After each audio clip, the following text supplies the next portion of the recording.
special session to pass a resolution for Amravati to be the sole and permanent capital of Andhra Pradesh. We passed it, and thanks to the Honorable Home Minister Amit Bhai, we were able to bring it to Delhi, the bill, and we were able to get through the entire vetting process. And yesterday it was passed in Lok Sabha after debate, and today it got passed in Rajya Sabha. So now this gives a sense of security for all of us, for Andhrites. It's homecoming, because this is our 4th time of going through it. And it's very unfortunate that even after a clear mandate from the people of Andhra Pradesh, yesterday and today, the party that got 6% of the seats still walked out of both the Lok Sabha and Rajya Sabha. So I would like to thank the citizens of India. They stood by us. They gave us a lot of strength. That's why all the Lok Sabha MPs, and as a minister I was there, we were all in Rajya Sabha, watched the entire session. And when it got passed, all of us stood up, and we expressed our gratitude to the nation, to all the political parties except one that did not support it. Everyone else supported it. So we expressed our gratitude, and it means a lot for us. It's homecoming, and this will definitely put Amravati on a fast track, and all the private investments into Amravati fast track. And as all of you are aware, the Honorable Prime Minister, after India came into power, he came to Amravati, and we did this restart of all the projects. So all the major roads, the Secretariat, the Assembly, the High Court, all the major projects are all restarted. We made a promise that 3 years from the day we did the restart, that the Honorable Prime Minister will come back and open the buildings to be used. And we are sticking to those timelines. But we're equally, if not more, excited about the private sector investments that will come and that will create jobs in Amravati. So I believe that this will give us a greater sense of confidence and trust. And it's a victory for the people of Andhra Pradesh, and more so for the farmers of Amravati, who have sacrificed their land, who struggled a lot, who suffered a lot, and to the families who have also loved their beloved ones while they were doing series of dharnas to ensure that Amravati will remain as the sole capital. So I'd like to thank India for standing with Andhra Pradesh. And today in Rajya Sabha, speakers from all political parties really expressed this solidarity. And they had a very strong message that this is just the beginning of the support to Amravati, and that India will stand by Andhra. And if there's one thing I would like to tell the citizens of India, Andhra is a new bifurcated state in 2014. We started with a 16,000 crore deficit budget. Yes, we do need handholding, no second thoughts about it, but I believe that it's handholding for one term, and then we will contribute back to India.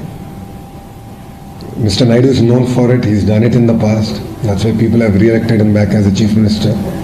This is now his 4th term, and we will contribute back to the Honorable Prime Minister's vision of Vikasit Bharat being a Swarna Andhra Pradesh.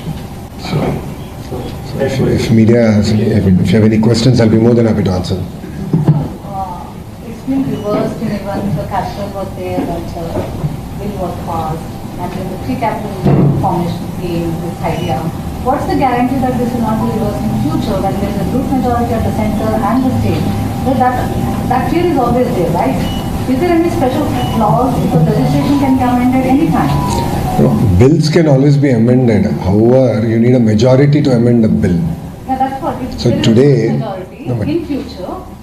Well, that I should leave it to the people of India to decide.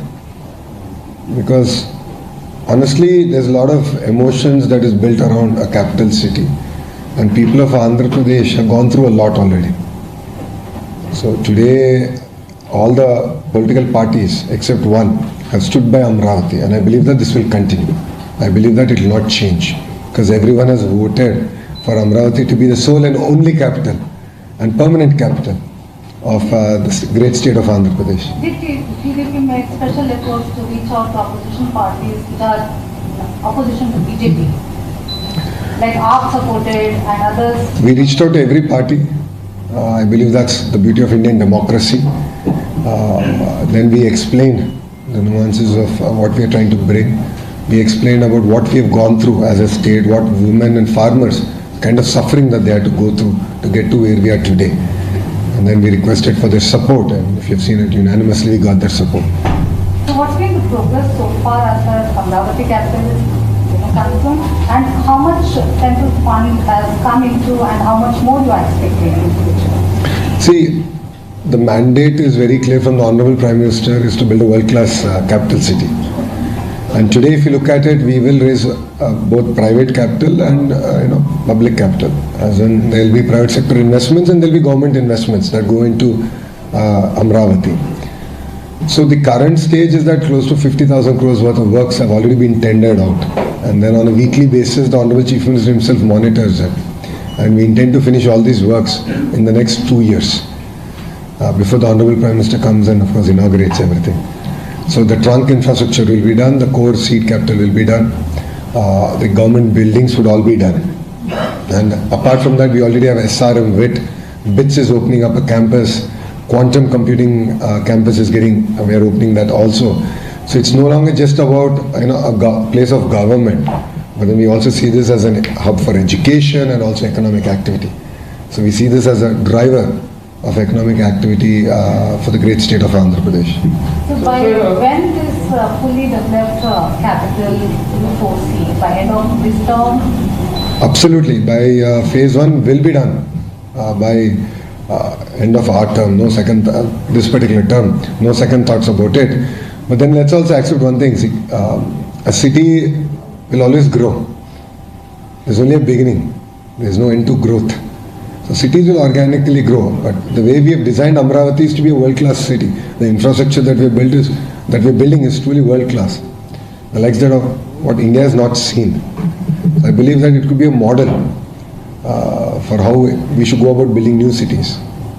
Lokesh, first of all, Sorry. So you said that you will build a world-class city. So will you follow the municipal governments? Will there be a third tier of governance, or will you go for a Noida-like development model? Like, will you have a third tier of governance, like the municipal elections will you have regularly, which our Indian cities do not have? So what is your model? See, right now, they are all historically panchayats. So the entire process got disturbed because of the single capital to 3 capitals, and now of course back to getting a bill passed in the parliament. So now we'll start working on the governance structure. So honestly, it requires greater discussion and debate, and look at a structure that will enable us to capture the voice of our farmers, because they are one of the most important stakeholders in their entire ecosystem. And parallelly, we will build a governance framework that will enable us to sort of deliver our developmental aspirations. So, first of all, many congratulations to you. When Jagan Mohan Reddy floated this idea of 3 capitals of Andhra Pradesh, the argument which he gave was the distribution of development. That's why he gave this idea. So how would you counter that when you say that when you have a 3 capital, there will be development in all these areas and around that? See, when you have 3 capitals, what's guaranteed is cost of governance will go up. Because there will be legal issues where principal secretaries or commissioners will have to attend. Imagine in a 3 capital setup, from Amravati they need to go to another city. Right, and then if you have a legislative capital in Amravati and executive capital in Visakhapatnam, whenever there is an assembly, then everyone has to move towards Amravati. Just the cost of governance would just go up and be so prohibitive. To develop, all you need is a mindset. Today, if you look at it, after this government came, and our stand is very clear, 1 state, 1 capital, decentralized development. Where is Google going? Visakhapatnam. Where is the ArcelorMittal project coming south of Visakhapatnam? Anakapalli, one of India's largest steel plant.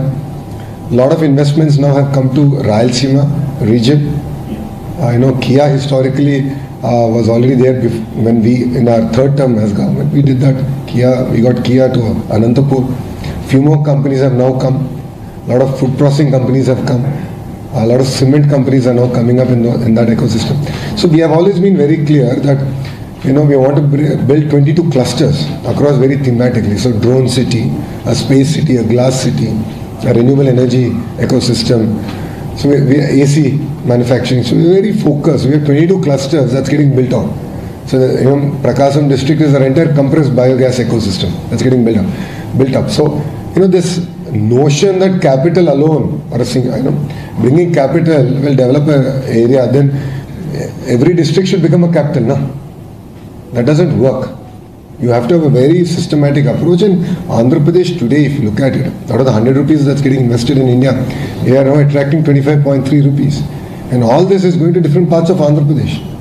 To the most backward region, to Visakhapatnam. So the entire IT ecosystem is Visakhapatnam. So if you look at Cognizant is doing an office there. So we have already started on a journey. We've done this experiment and we proved it in between 14 and 19. It got stopped in between. And again, after this government came into power in 2024, we restarted it and now we're able to deliver, we're able to showcase results.